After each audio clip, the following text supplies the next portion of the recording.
Olá, seja bem-vindo ao Love the Problem, o podcast oficial da Knowledge 21, ou K21 para você que já é da família.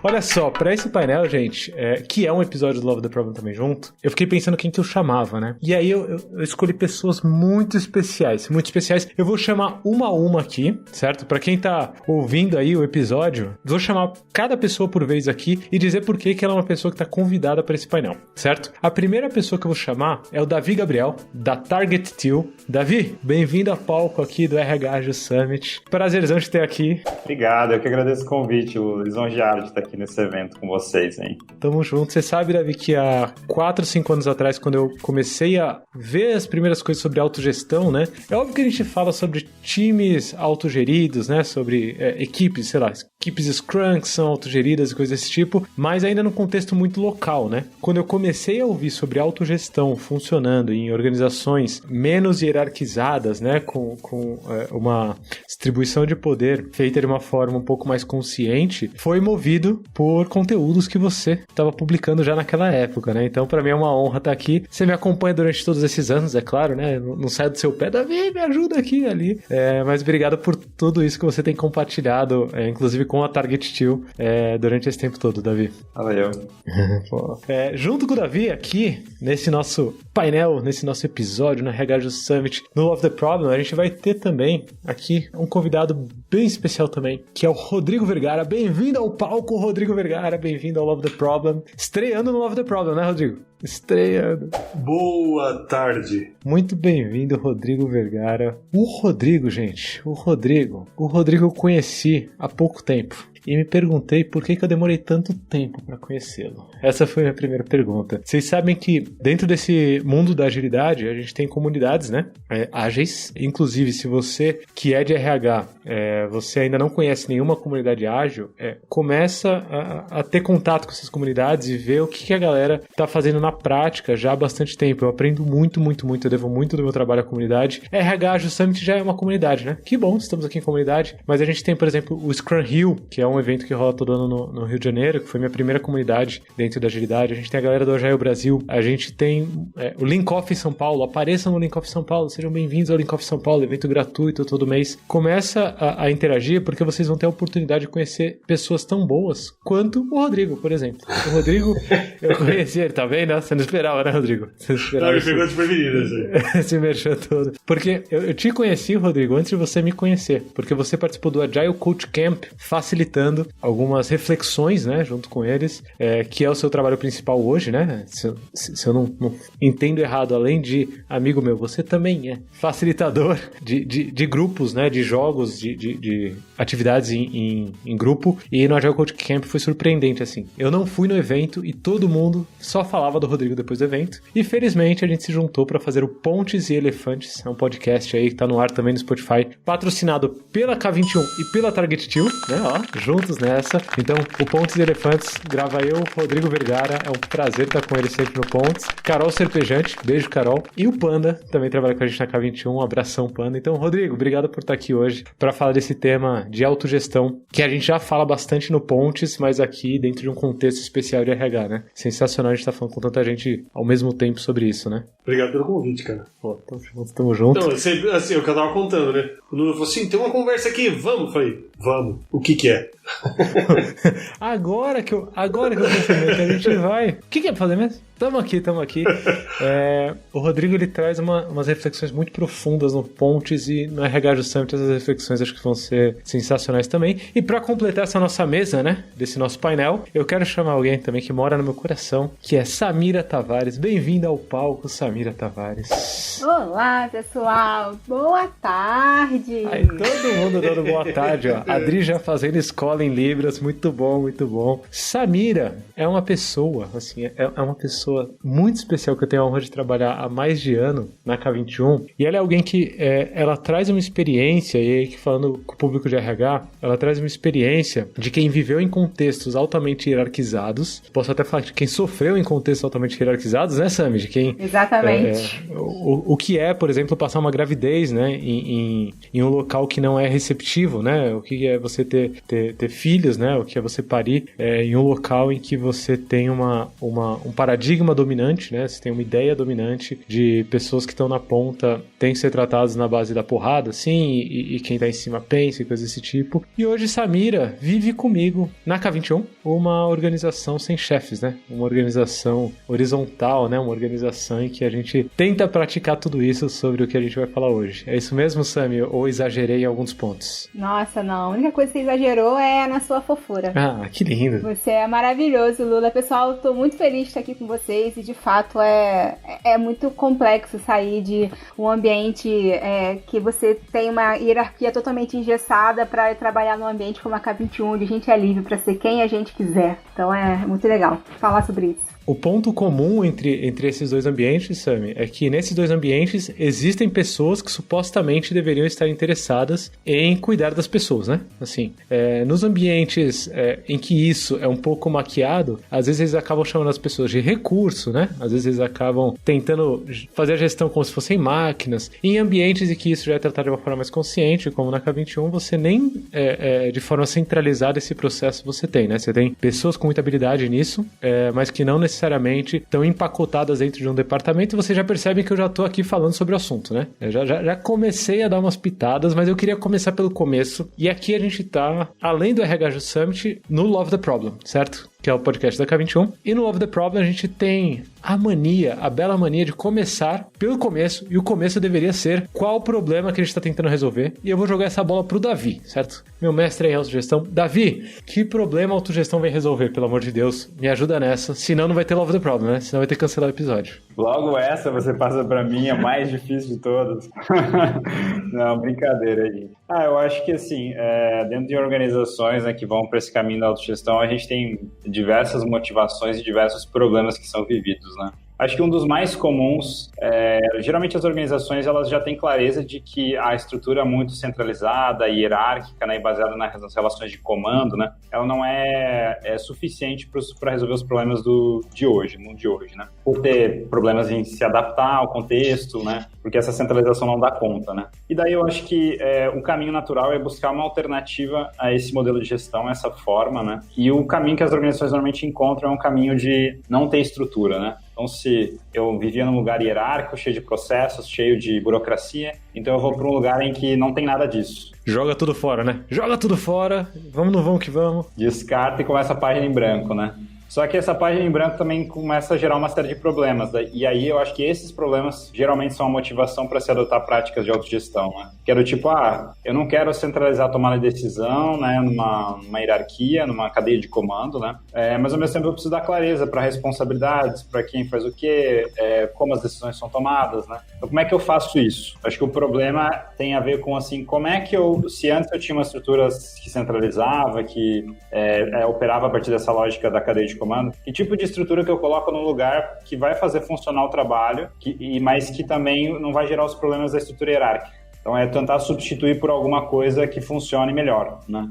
Para mim o problema começa por aí, né? Achar um caminho de substituição, né? Sabe que isso que você trouxe como problema, eu acho que encaixa muito com os problemas que a gente está tentando resolver aqui dentro do RH Summit de uma forma geral, né? Todas as palestras, todas as talks que a gente está assistindo aqui são pautadas em problemas que o jeito de trabalhar antigo não está dando mais conta, né? A velocidade de transformação do mundo não está dando mais conta. Eu gostei muito dessa parte que você falou sobre folha em branco, né? Sobre você simplesmente apagar tudo, jogar tudo fora, né? E começar do zero. Não, vou começar qualquer coisa aqui sem saber o que sem colocar nada no lugar. Começa a gerar também alguns outros tipos de problemas, né? E isso, ontem trocando ideia com a Samira sobre esse painel, quando eu fiz esse paralelo de, experiências anteriores com experiências atuais, ela falou, mas espera aí, não é que hoje na K21, uma empresa autogerida, a gente não tem problemas. A gente tem problemas diferentes, certo? Só que a gente continua tendo problemas. E é engraçado porque a folha em branco, né, você simplesmente fala, não, eu tenho uma hierarquia, uma cadeia de comando aqui estrita, eu vou simplesmente jogar tudo isso fora do dia pra noite e começar do zero. Esse tipo de movimento, dentro da K21 já deu ruim, assim, algumas vezes, né? Então falando sobre problemas da autogestão aqui, inclusive. Então a gente confia, por exemplo, dentro da K21, que uma pessoa que é capaz de tomar a decisão de comprar um carro, comprar uma casa, ter um filho no dia a dia, também é capaz de tomar decisão sobre como gastar o dinheiro da organização, certo? Então, se eu quisesse ir para um evento, pô, eu tenho a capacidade de gastar o dinheiro da organização. Se eu quisesse comprar alguma coisa, comprar post-it, né? Tá aí, ó, o problema que ninguém aqui tem, né? Se eu comprar post-it, eu já vi muita gente comprando o próprio bolso, porque pra comprar, pedindo autorização do chefe, da diretora, da presidenta, dá muito trabalho. Esse tipo de coisa a gente aboliu na K21, mas ficou um vácuo, né? Porque a galera começava a se sentir insegura, de, pô, como que eu tomo a próxima decisão? E por aí vai. Então, Sami, autogestão, ou o processo de adotar a autogestão, de fato, numa organização, remover as hierarquias, né, ou diminuir essas hierarquias, não significa jogar tudo fora de uma vez, porque senão você está gerando outros problemas, né? Você que vê os dois mundos, é mais ou menos isso, ou... Eu acho que o que a gente quer, no final das contas, é conseguir tomar decisões de formas descentralizadas. A gente quer que as pessoas tenham autonomia de tomar decisões aprendendo com os problemas que a gente encontra na organização.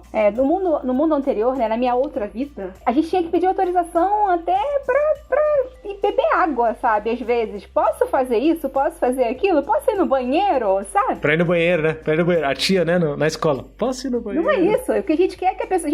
A gente trabalha com seres pensantes.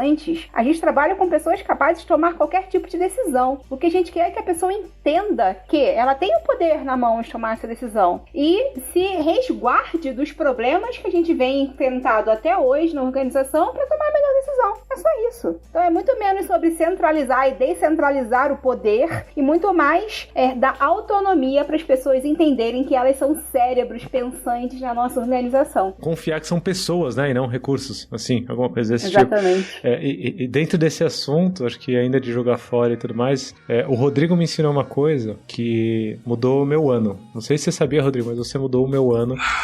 Porque é sucesso, consegui. Porque um dos problemas que eu tinha com autogestão é que eu tratava muito como uma dicotomia, né? Esse discurso do Davi, não sei se vocês perceberam, ele é muito sedutor, né? Eu estava em contato com ele há alguns anos. E aí eu pensava muito nessa ideia de, substituir uma coisa pela outra, né? Substituir as hierarquias rígidas, substituir isso por um modelo autogerido. E eu ficava doido, assim, em lugares em que essa substituição estava muito longe de acontecer. Esse jogar fora e botar outra coisa no lugar estava muito longe de acontecer. E aí, quando eu comecei a refletir com o Rodrigo sobre isso, ele começou a me trazer umas bases bem interessantes sobre níveis de consciência, inclusive das organizações. A gente reflete muito sobre reinventando as organizações, né, Rodrigo, no Pontos Elefantes. E acho que você é alguém que me... Aí, ó, tá na mão, né? Tá na mão. Cada um pega o seu reinventando, né? Reinventando. Uma bela referência. E você trouxe essa ideia de que não é a ideia de substituir uma coisa pela outra, né? Até no prefácio do Reinventando, o primeiro episódio do Pontos a gente conversa sobre isso. O prefácio do Reinventando já traz essa ideia de que é basicamente você começar a confiar mais nas pessoas, né? Confiar que as pessoas conseguem ir evoluindo, mas sem desprezar tudo que veio antes, né? Sem desprezar toda essa história. E isso talvez já dê um acalento pra quem esteja, inclusive, vendo esse painel ou ouvindo esse episódio do Love the Problem. Porque a gente não tá falando de pegar uma empresa em que você trabalha hoje, que é altamente hierarquizada, jogar isso tudo fora e substituir por alguma coisa que é muito melhor, certo? Tem um lance de contexto, até baseado em Ken Wilber, né, Rodrigo? Até essas coisas assim por trás. Ele fala dessa história de níveis de consciência, que é os níveis de consciência. Basicamente o que ele fala é de incluir mais coisas, né? Quando a gente concebe uma ideia, essa ideia, para ela, eu ignoro uma porção de coisas para poder definir um conceito em que aquelas coisas cabem. Então, sei lá, se eu acho que quem achava que a Terra era plana, né? Ah, legal, você olha para o horizonte, parece que é tudo plano, você olha para as coisas, parece que são planas, então, tipo, a Terra deve ser plana. Mas isso ignora uma porção de indícios que vão se acumulando e não encaixa nesse conceito, né? Aí eu coloco o conceito na frente e a realidade por trás fica brigando com o conceito, aí eu passo a resistir à realidade. Então, quando eu transcendo isso, porque eu incluo novos elementos, eu transcendo a ideia da Terra plana, toda aquela minha capacidade de observação da realidade imediata, que as coisas são planas aqui, que o horizonte parece plano, etc e tal, esses dispositivos eu não jogo fora, porque agora eu consigo enxergar adiante, então agora eu vou olhar pro céu só e vou tropecar no primeiro buraco que aparecer na minha frente. Não, eu continuo levando em consideração a minha capacidade de enxergar as coisas, isso continua fazendo parte do meu mundo, mas eu incluo outras coisas e com isso eu consigo transcender a ideia da Terra plana para incluir, e isso inclui os pensamentos anteriores, né? O Ken Wilber fala de níveis de consciência nesse sentido, que você vai ampliando, ele vai dando nomes diferentes para esses níveis de consciência diferentes, porque em cada nível você inclui coisas que antes você estava deixando de fora para fazer a sua ideia parar de pé. E a parte importante disso que a gente já conversou outro dia, né, Lula, é que isso não tem fim, né? Nunca você vai conseguir ter o conceitual que dá conta de toda a realidade, com toda a transformação que acontece o tempo inteiro. Isso nunca acontece. Então, o que significa que sempre haverá problemas que a nossa limitação de consciência não consegue alcançar. Então o segredo da felicidade, eu concebi outro dia isso, o segredo da felicidade é ter problema novo. E entender que os problemas que você já resolveu fizeram parte dessa sua jornada de evolução e incluí-los, né? Incluir cada vez mais isso. E eu abordei por esse lado porque às vezes quando a gente começa a falar de autogestão, e o Davi bem introduziu aqui toda a ideia que a gente tem, a galera que ouve ou a galera que vê, faz um paralelo com a realidade atual e fala, putz, tá tudo errado. Não tá tudo errado. Funciona. O que você tem hoje é essa estrutura hierárquica, essa cadeia de comando, essa coisa que talvez passe longe da autogestão. Isso funciona, gente. Funciona. Funciona para os problemas que vocês já estão resolvendo hoje. Problemas que você já resolve hoje. Talvez não funcione para resolver outros problemas e aí love the problem de novo, né? Aqui, mais uma vez, né? Outros problemas que talvez você esteja começando a enxergar. Que seja a velocidade de mudança no mundo, né? A tomada de uma decisão que hoje precisa passar por autorização. Tem um caso muito bom, Davi, sobre isso, de uma empresa que ainda é bem hierárquica, né? A gente gravou um Love the Problem com um convidado, e aí ele falou, putz, antes de ir pro ar, eu vou precisar passar pela aprovação de um dos sócios da empresa. Foi a primeira vez que me aconteceu, né? E eu falei, tudo bem, ok, a gente editei, passei pra ele, falei, tá aqui o arquivo editado, é isso que vai pro ar. A aprovação demorou 4 meses, gente. 4 meses para vir. E não é porque é menos importante, porque é pouco importante. É porque essa pessoa que tá aprovando, ela tá usando simplesmente o poder dela para fazer isso, só que isso não é tão importante para ela quanto para a pessoa que gravou, né?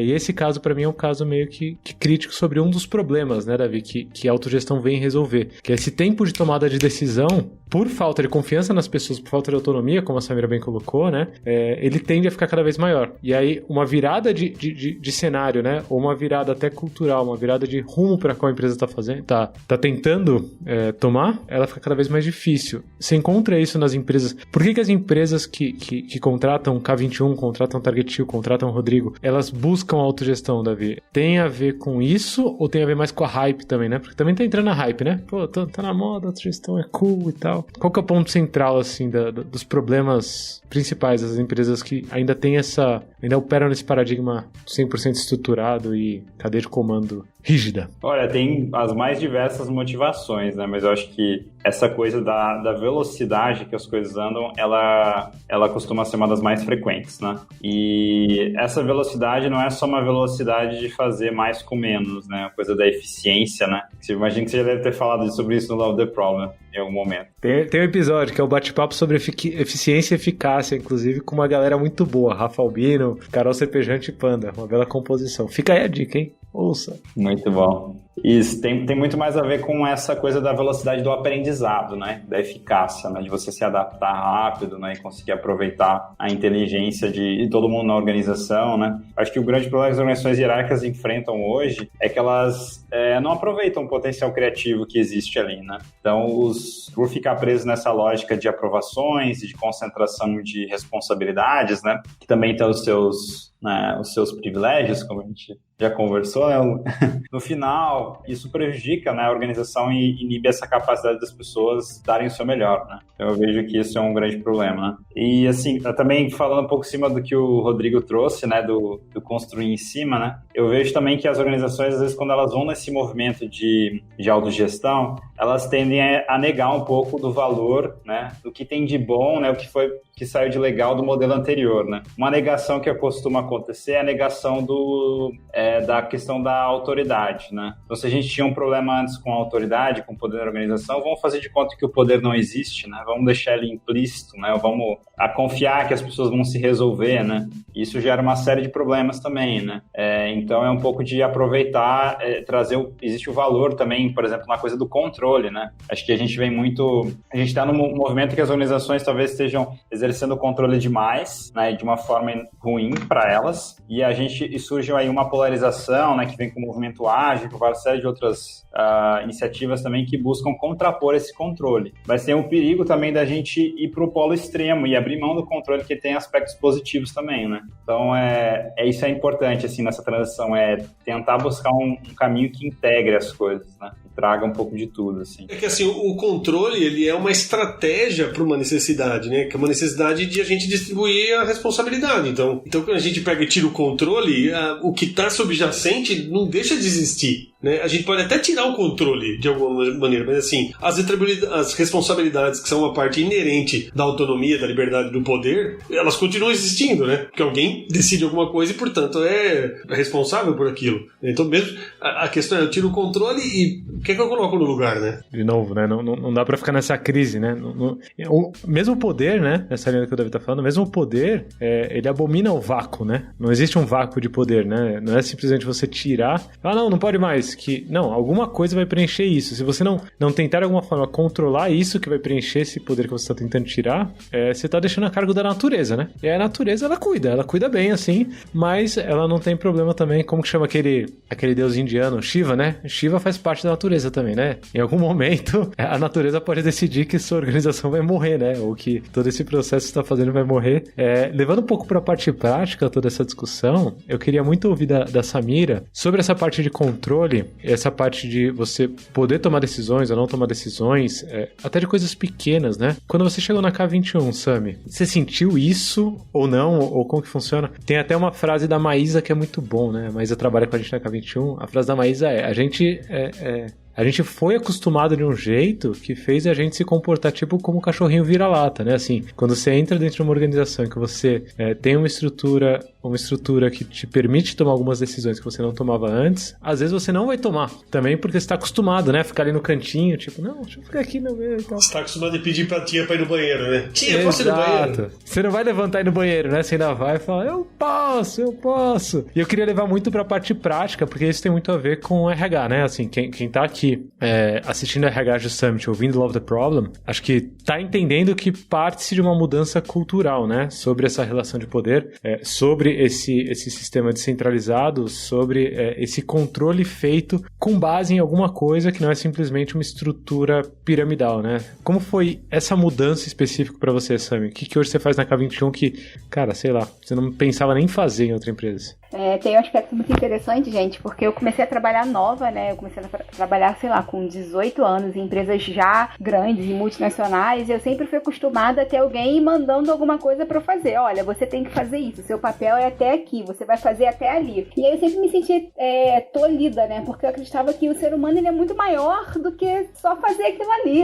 Não pode ser assim pra sempre. E aí eu vim pra K21 e eu cheguei num mundo totalmente diferente, assim, que a gente tende a acreditar que a autogestão não tem regra, a gente tende a acreditar que é tudo um caos, né? E não é bem assim. Tem regras, tem pessoas que exercem funções que são extremamente relevantes, e eu me vi na K21 nova, assim, num mundo novo, onde eu falava, nossa, o que eu vou fazer? Eu posso fazer isso? Você pode fazer o que você quiser. Essa era as respostas sempre. Você pode fazer o que você quiser.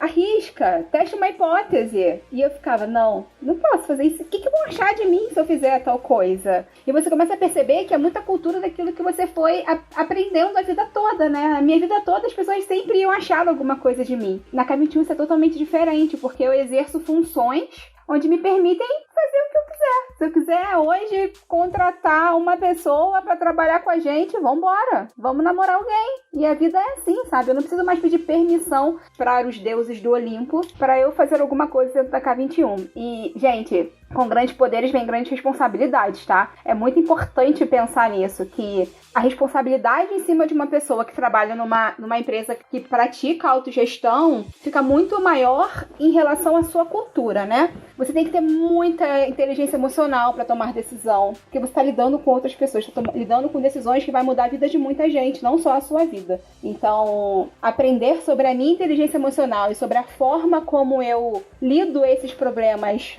no coletivo foi passo primordial para eu conseguir uma trilha de sucesso tão linda na K21, assim. Eu lembro quando você estava falando, Sammy, de coisas que você não sabia que podia fazer e experimentou e fez. Eu lembro muito da gente no Hopi Hari. Eu fico pensando, é numa empresa tradicional. Se você quiser levar a galera pro Hopi Hari, a galera do seu time, né? Vamos passar um dia fora. O que você precisa fazer, né? Pra levar a galera no Hopi Hari, assim. Você vai precisar pedir provavelmente a aprovação de alguém, né? Pedir budget pra alguém, aprovação pra alguém, tal, tudo mais. E eu lembro da gente no Hopi Hari, né, Sammy? Você lembra como você organizou isso? Nossa, foi assim. Gente, eu exerci o papel de cerimonialista. Então eu organizava os passeios do nosso time, né? E aí eu falei, vamos todo mundo pro Hopi Hari? Mas a gente vai parar o dia inteiro, ficar todo mundo fora do trabalho o dia inteiro. Mas com que dinheiro? Mas, né?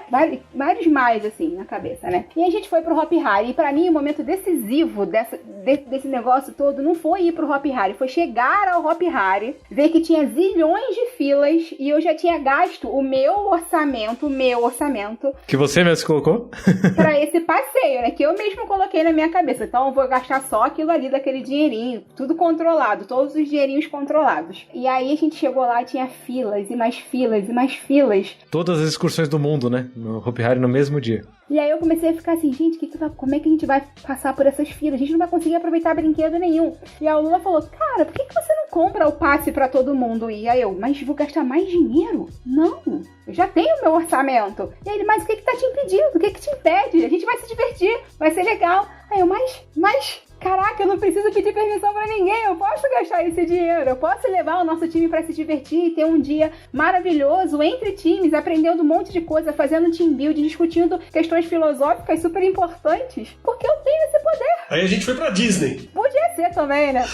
Pegamos um avião já tá. Muita fila no Hopi Hari, pegamos um avião. Foi assim, foi nesse dia, foi exatamente nesse momento, na hora de pagar o pass livre lá do Hopi Hari, que caiu a minha ficha de que eu posso tomar decisões, de fato, dentro da K21, que influenciam a vida de todo mundo, seja para diversão, seja para atender um cliente. E hoje em dia eu tomo decisões o tempo todo, diária. Estar aqui foi uma decisão tomada de forma consciente, sabe? É isso que é importante, tomar decisões de forma consciente. E é engraçado porque, ao mesmo tempo, não é aquele papel em branco que o Davi trouxe, né? Porque essa ideia de não ter nenhum mecanismo de controle também já trouxe muita dor de cabeça, principalmente nessa sobrecarga que você falou, né, Sammy? Acho que, trazendo aqui só pra dizer, é tudo lindo, tudo maravilhoso, essa sobrecarga emocional, essa sobrecarga até psicológica, né, de putz, qual que é o impacto de cada uma das minhas decisões, ela convive com a gente, né, e a gente tá desenvolvendo e bota em prática cada vez mais mecanismos para conseguir lidar com isso. Uma referência boa aqui, a Laíde já mandou uma referência, um trechinho do Reinventando as Organizações, que é o livro que a gente mandou. Ela mandou uma referência muito boa aqui, que é cria um novo modelo até que o atual torne-se obsoleto. Então a gente tá fazendo isso o tempo todo na K21. E um dos riscos desse processo todo, que a Samira bem exemplificou aqui, com coisas práticas, é a gente cair no que o autor do Sociedade do Cansaço traz, né? Que é, ok, você não precisa mais controlar a pessoa o que ela tá fazendo, né? E sobrecarregar a pessoa, mas a própria pessoa vai se sobrecarregando conforme você vai dando espaço. E esse é um risco gigante, é um problema com o qual a gente lida na K21. E esse trade-off, Sami, pra mim ele fica muito claro, por exemplo, no começo da pandemia, né? Eu não sei como cada pessoa que trabalha com RH aqui teve que lidar com isso nas suas organizações, mas dentro da K21 esse peso também bate em cada um da K21. Não é um negócio tipo, não, isso daí é problema de quem tá lá no topo, ó. Me diz aí pra onde que eu tenho que ir agora que tem pandemia que eu vou. Me diz se eu posso fazer home office ou não que eu vou. Não. Cada um aí da K21 sabe que tem pequenas decisões que pode tomar e que vai tomar baseado nos trade-offs, né? Na causa e consequência dessa brincadeira toda. Isso, Lula, é muito interessante porque você começa a fazer uma viagem, né, de autoconsciência muito forte, assim. Você começa a entender quais são as suas fraquezas, como são as suas emoções, quais são as suas relações entre trabalho e vida, né? Vida pessoal. Esse processo da pandemia, ele veio para mim também como uma lição de aprendizado de que, da mesma forma que eu puxava para mim muitas responsabilidades na K21, porque eu gosto da K21, a K21 de fato é um lugar onde eu me sinto bem, eu precisei me redescobrir, porque eu sou mãe, num processo onde minha filha parou de estudar, meu marido em casa, tudo virou um caos na vida de mães, principalmente, né, de mulheres. E aí eu me peguei pensando, e agora? Como é que vai ser isso com a K21? E eu comecei também a fazer um outro trabalho na K21 pra gente poder olhar para essas pessoas enquanto seres humanos, entender que essas pessoas também poderiam abrir mão de chapéus, né, que a gente coloca no nosso dia a dia, e a gente precisava ter um pouco mais de empatia nesse processo, né, porque diferente de uma empresa hierárquica que tem ali um grupo de RH, né, um grupo de pessoas olhando para os seres humanos, na K21 a gente olha para os seres humanos, a gente olha para a gente cuida da gente. Então, aprender que momentos como o da pandemia vêm para nos relembrar o quanto que é importante olharmos para as pessoas, entender que cada pessoa tem a sua particularidade e conseguir equilibrar isso com as demandas de trabalho no dia a dia, foi imprescindível para a gente enquanto empresa, para a K21 enquanto empresa. Como que você vê isso, Rodrigo?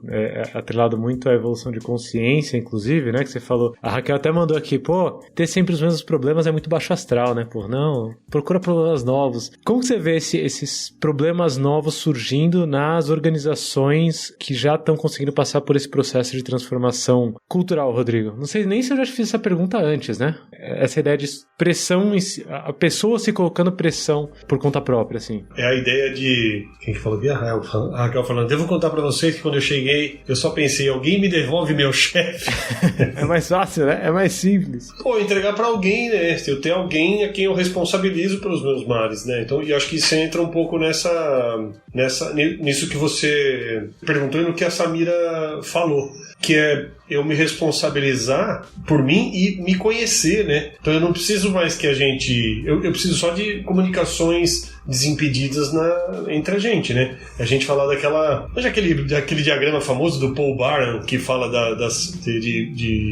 da comunicação de uma organização centralizada, descentralizada e distribuída, né? Um monte de pontinho, assim... É um diagrama que tem um monte de pontinho. Na centralizada tá todo mundo, todos os pontos se conectam com um só no meio. Na descentralizada tem alguns nós que os das periferias se conectam com esse e outros para dentro. E a distribuída é todo mundo com todo mundo. E a distribuída, que tem muito a ver com autogestão, pressupõe que a gente possa se comunicar livremente, que eu, para falar com outra pessoa do outro departamento, eu não preciso pedir pro meu chefe para ele falar com o chefe da outra pessoa para que eu fale com a outra pessoa. Eu vou lá diretamente falar com ela. Então esses nossos caminhos desimpedidos ajudam que a gente possa colher a inteligência coletiva, mas também que eu, no determinado momento, sento com a Samira e falo, nossa, tá foda, sabe? Porque eu peguei uns negócios assim, não sei o que lá, não sei o que lá. Ela fala, nossa, eu tô com um problema parecido. Aí nisso tá passando o Lula entre a gente. Vocês estão falando do negócio assim, meu, eu tô vivendo isso. Nossa, realmente, o Davi que fala ali da mesa do lado, fala, essa é a minha vida. Aí a gente percebe que a gente tem um problema, todo mundo tem o mesmo problema, a gente não tá olhando. Puxa, o que tá acontecendo? E a gente cuida da gente. Que é diferente de eu ter que falar, eu tenho um business partner de RH que chega até aqui, com quem eu falo, pra ele levar, pra ver se, não sei o que lá, se ressoa a minha demanda. Não, a gente cuida da gente, né? Então acho que E falando de novo daquela história da página em branco que o Davi falou, não dá pra ser em branco porque a gente não tá em branco, né? Eu carrego da minha educação alguns pressupostos. Um dos pressupostos que me ensinaram a vida inteira é que tem uma resposta certa e que todas as outras estão erradas. E na vida prática isso não é assim, né? Tem 200 respostas que servem e outras que servem mais ou menos, outras que servem mais, outras que servem menos. Então assim, esse pressuposto de que tem uma resposta certa só tá na minha cabeça, não sou uma página em branco. O pressuposto de que eu tenho que pedir autorização pra alguém pra ir pôr no banheiro porque eu não tenho competência pra... Meu corpo não é competente o suficiente pra dizer quando ele precisa fazer as coisas que são do arbítrio dele, né? Se eu tô com fome, se eu tô com sede, se eu tô com sono, não. Eu preciso de alguém dizendo isso. Precisa de alguém, tem um relógio, tem horário para as coisas acontecerem. Enfim, me dissociaram do meu corpo já a princípio. Então eu não chego com uma página em branco. É difícil, tem um monte de ruído no caminho, né? Mas eu acho que com isso a gente começa a tirar esses esqueletos do armário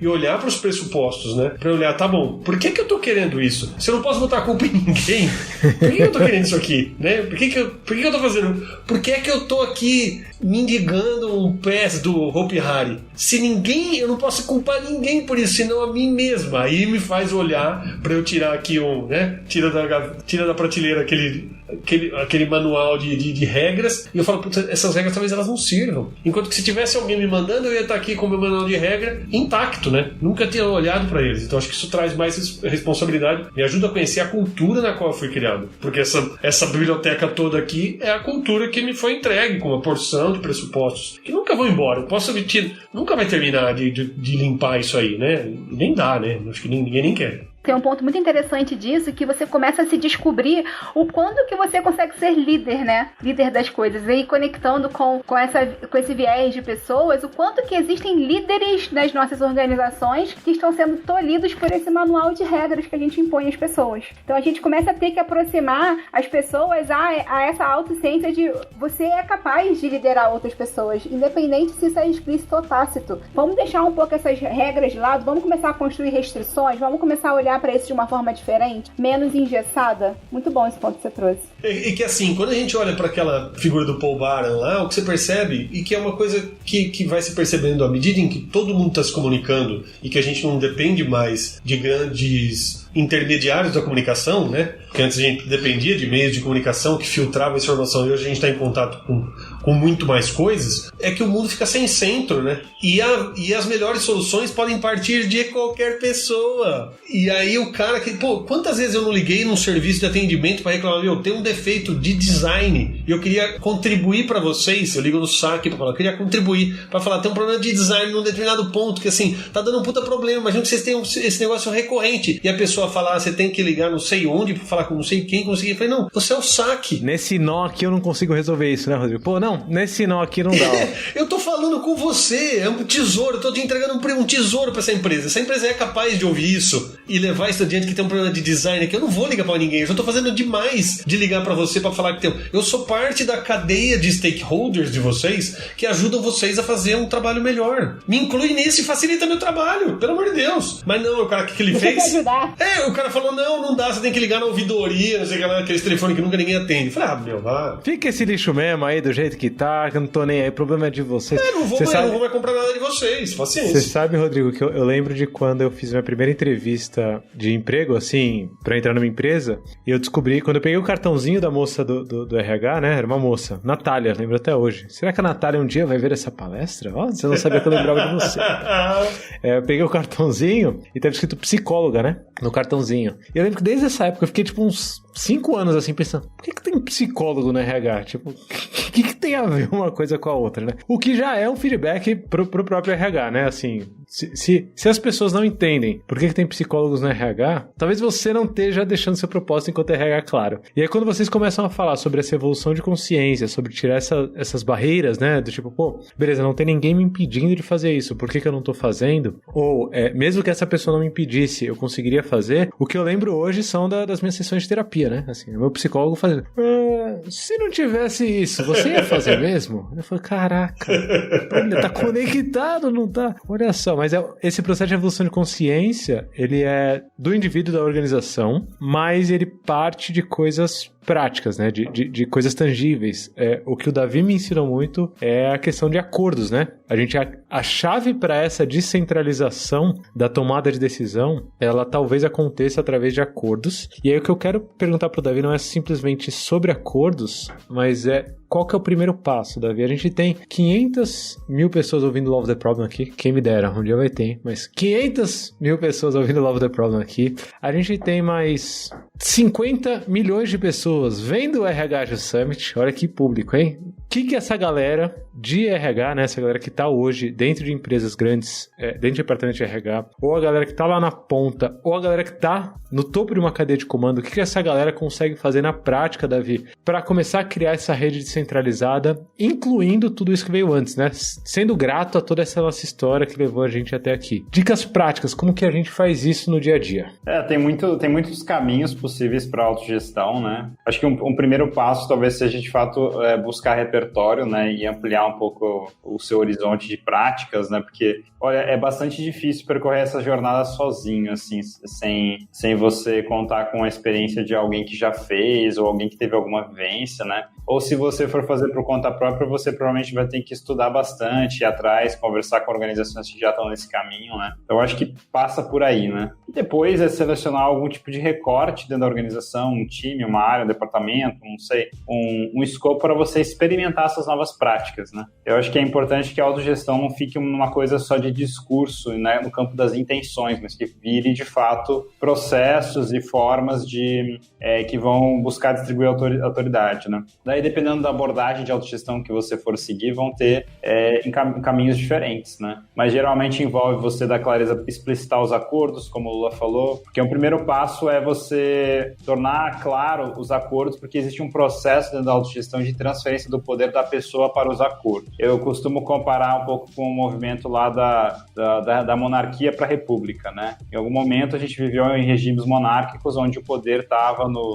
em algum soberano, que era um rei, né? E que a palavra dele era lei. Até tinha as leis escritas lá, mas o que o rei falava mandava, acontecia, né? Era o absolutismo, né? E a gente vive nas organizações algo parecido com isso, né? O que o chefe fala é o que vale. Não tem um conjunto de leis, regras que são válidas e que o chefe está submetido a também, né? O que importa é a cabeça dele, né? O que passar na mente, passou e a gente obedece. E esse poder absoluto, da mesma forma que ele foi ruim para a nossa sociedade, ele é ruim para as organizações, né? Então, o passo de esclarecer os acordos envolve a gente começar a despertar nas pessoas a confiança de que o que vale é o que está acordado, não é simplesmente o que o chefe, o gestor, o líder ou alguém acorda e diz que vai ser. E junto com isso, geralmente vem algum processo de como é que eu mudo os acordos. Os acordos hoje são esses, mas como é que eu mudo eles? Porque eles vão precisar evoluir. Não posso deixar eles estáticos para sempre, né? Quando eu falo de acordos, eu estou me referindo principalmente a quais são os papéis, quais são as responsabilidades, o que é esperado de cada um, o que pode, o que não pode ser feito, se eu quero gastar dinheiro, qual que é o processo, quem autoriza. Esses acordos, eles precisam existir, mas eles não são acordos próximos do modelo tradicional, eles são acordos flexíveis e adaptáveis. Não são estáticos, né? Não são estáticos, não é imposto por alguém e vai ficar ali para sempre, né? Isso, eles são acordos compartilhados, né? Então envolve explicitar os acordos, daí seguir um processo de adaptação disso e experimentando, né? Mas eu acho que um bom primeiro passo é ampliar repertório, começar a ver modelos, formas de fazer autogestão, né? Tem uma porção deles no Reinventar as Organizações, tem várias histórias interessantes. Enfim, tem alguns caminhos aí que podem ser bacanas, assim.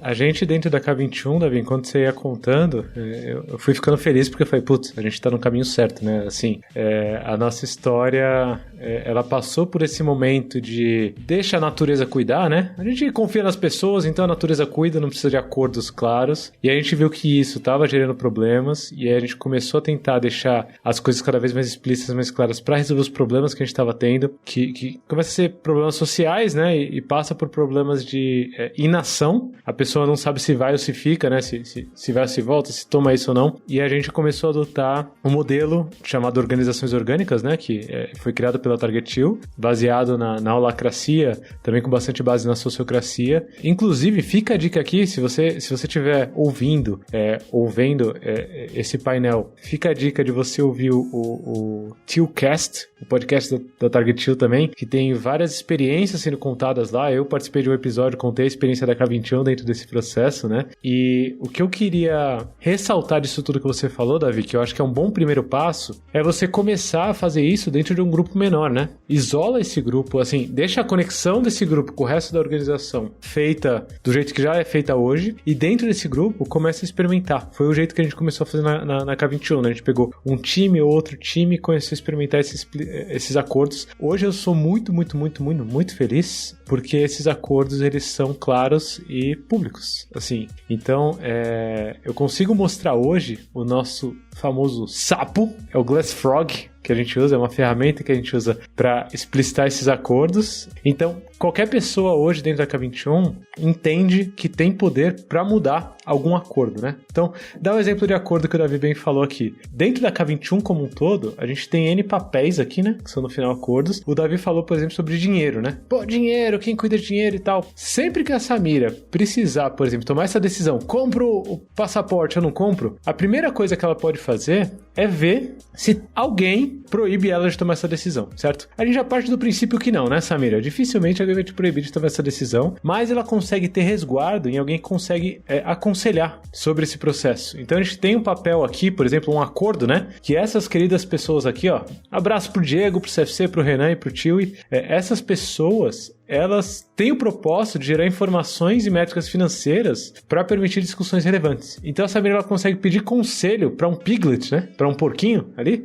Pô, essa decisão aqui tá muito cagada, ou vale a pena comprar o passaporte, não vale, o que você acha? Conselho, né? Assim, esse é um acordo que a gente tem hoje, que essas pessoas fazem isso. Eu, por exemplo, eu tô aqui hoje nesse painel, facilitando esse painel, por 2 motivos. Primeiro, eu sou agricultor de autogestão na K21, olha que beleza, né? Olha que propósito nobre, ó. Prática de autogestão difundidas e estáveis na K21, é isso que eu faço, então tem tudo a ver com esse painel. E ao mesmo tempo, isso já bate em outro propósito que eu tenho, que é como podcaster. Aqui dentro do crescimento da K21, da marca K21, podcaster é um papel que eu exerço também. Então percebe, eu tô no meu potencial máximo aqui, gente. Aí você pode falar, pô, tá meio aquém do que deveria, né? Mas tudo bem, gente, é meu máximo. Tô buscando pra melhorar isso. Mas eu tô tentando exercitar aqui toda a minha motivação interna pra contribuir com o propósito da K21, que tá acordado, né? No meu máximo, certo? No que eu consegui, no que eu senti que é o momento. E aí eu queria convidar aqui pra fechar esse painel, eu queria convidar primeiro, pra quem tá ouvindo pelo Love the Problem, você aí em k21.link/Love the Problem. Quem tá no painel também pode ir, tá? Mas é que quem tá escutando precisa ver o sapo. Lá vai ter o link pra você ver a estrutura da K21, é pública.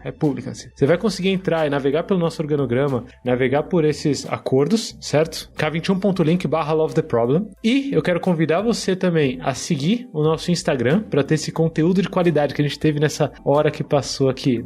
Aí, enquanto vai vendo as fotos bonitas no Instagram, né? A gente tem conteúdo de qualidade, @LoveTheProblem, segue no Instagram. E eu quero convidar quem teve a oportunidade de ver esse papo ao vivo a participar agora. Nesse minuto a gente vai sair daqui e ir para um open space em que a gente vai discutir como que a gente faz isso na prática e que dúvidas ainda tem na cabeça e o que ainda fica de, putz, mas isso daqui tá meio estranho, Lula, mas isso daqui que você falou, ó, não faz sentido, Davi. Ô, Rodrigo, você faz esse negócio aí, como que é? Ô, Samira, conta mais essa história. Open space agora pra gente discutir exatamente isso. Pra quem tá ouvindo Love the Problem, depois que passou isso, uma pena. Fica esperto pro ano que vem, RH Aju Summit, você acompanhar ao vivo e conseguir participar do Open Space também, porque vai ser louco, hein? Então, o link do Zoom já tá aí, ó. Só clicar, tá aí nos comentários, provavelmente. Clica aí, a gente tá lá esperando vocês pra bater papo. Não vou nem me despedir do Davi, do Rodrigo e da Samira, porque vocês vão estar lá também, né? Então, um beijo pra quem ouviu Love the Problem até aqui. Fica com a gente até o próximo episódio. Um abraço. E bora pro Zoom fazer os Open Space. Tchau, Love the Problem. Até o Open Space.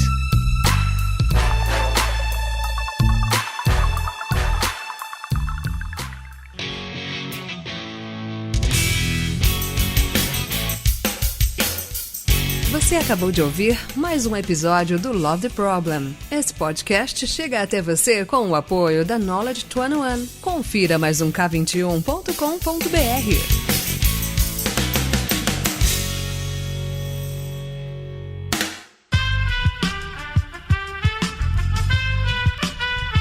Esse podcast foi editado por Aerolitos Edição Inteligente.